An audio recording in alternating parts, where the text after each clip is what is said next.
Hello, everyone. Thank you for coming to today's training. Today, we're going to be talking about mindfulness for teachers.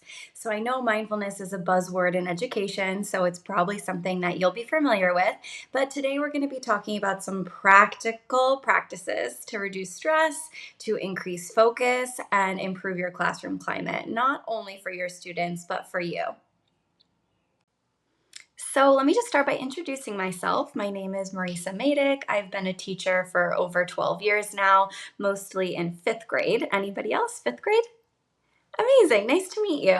I am also certified to teach yoga and social emotional learning. So that's where the mindfulness comes in, social skills, emotional regulation. So, I have a question for you all, and I hope that you'll be able to drop your answer in the chat. What is one word that you would use to describe how your teaching day feels? So, it's the end of a regular day, it's nice and quiet, the kids just left. How do you feel? Overwhelmed, frustrated, chaotic, joyful, great.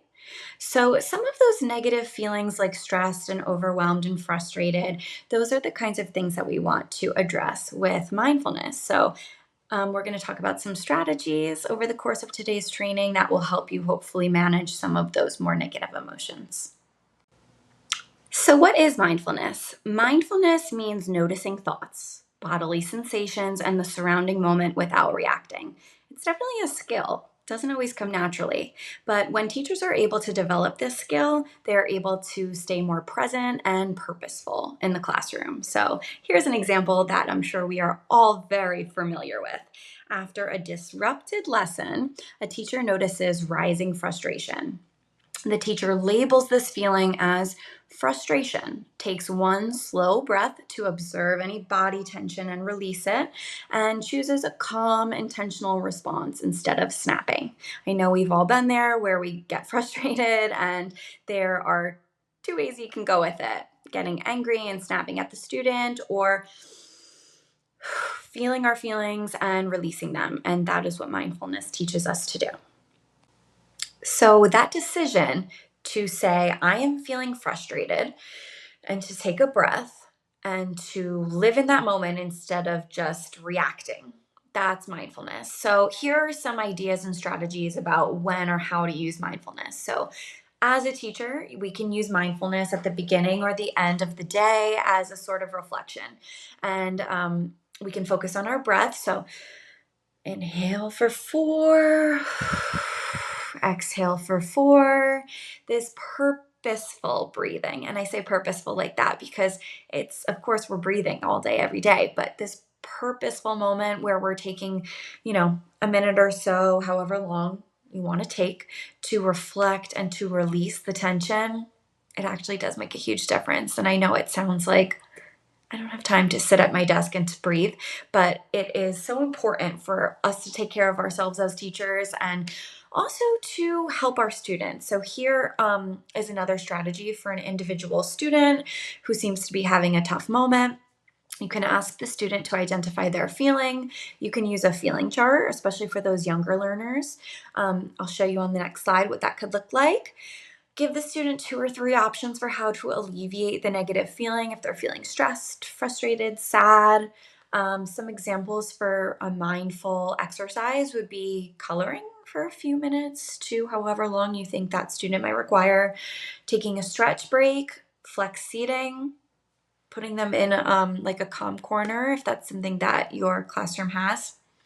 Okay, and then a strategy for the whole group. Obviously, this this is something that you'd have to use your best judgment for if it's a good moment to incorporate this. But create a calm environment in your classroom by turning off any screens, any lights, and removing sounds or distractions. Students may choose to put their heads down, close their eyes, and take a few deep collective breaths as a kind of reset if you're noticing that's something that your whole class might need in that moment.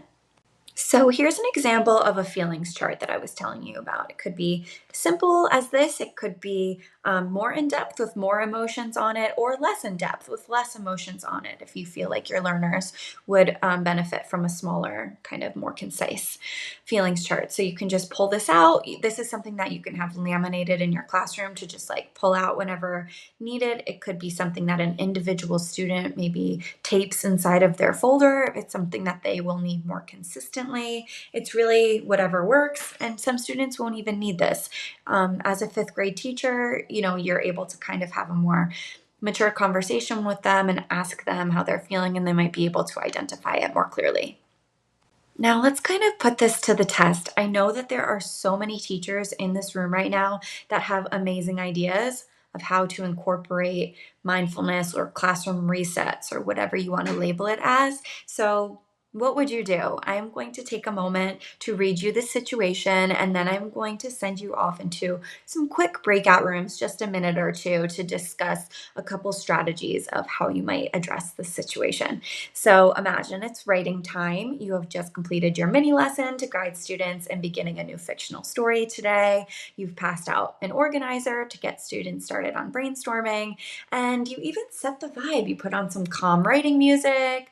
Most students have already begun, but you notice one student hasn't started yet and is beginning to look agitated.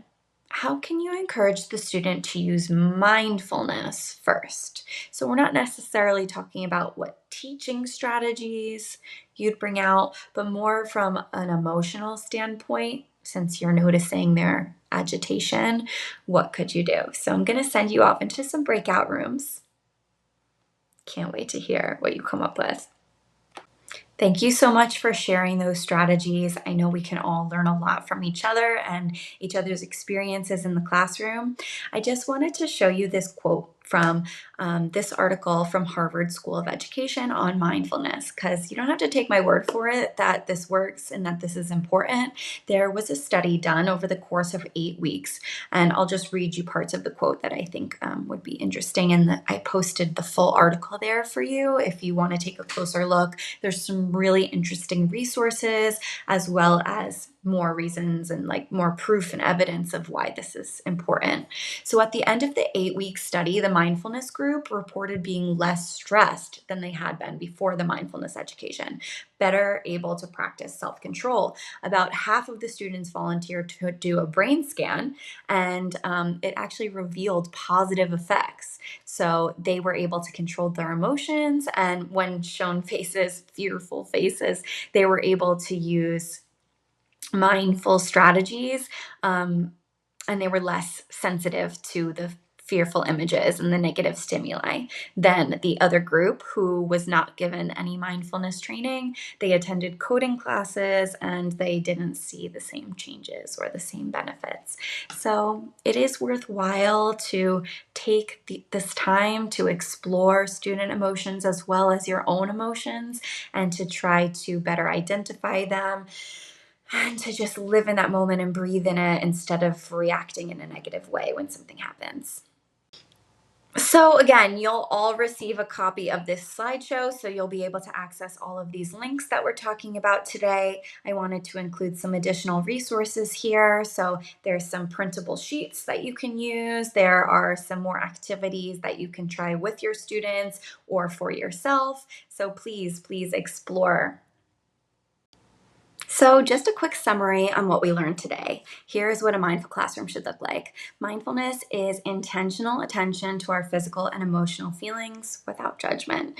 Mindfulness can be a 1-minute daily routine, such as a quick breath cycle or a body scan to center yourself or your students. Signs of impact, signs that this is working, look like fewer disruptions, improved focus, calmer classrooms, which is what we all want, right? And the ability to process emotions more quickly and efficiently.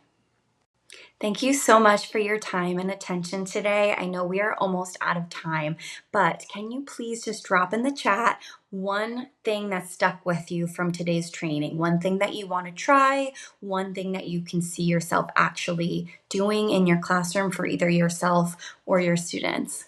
Awesome. Breath work. Feelings chart. Great. Amazing. And as we are kind of reflecting on that, if you have any questions or if you want to connect more with me, I left my email for you below. I appreciate you being here. Thank you so much, and have a great rest of your day.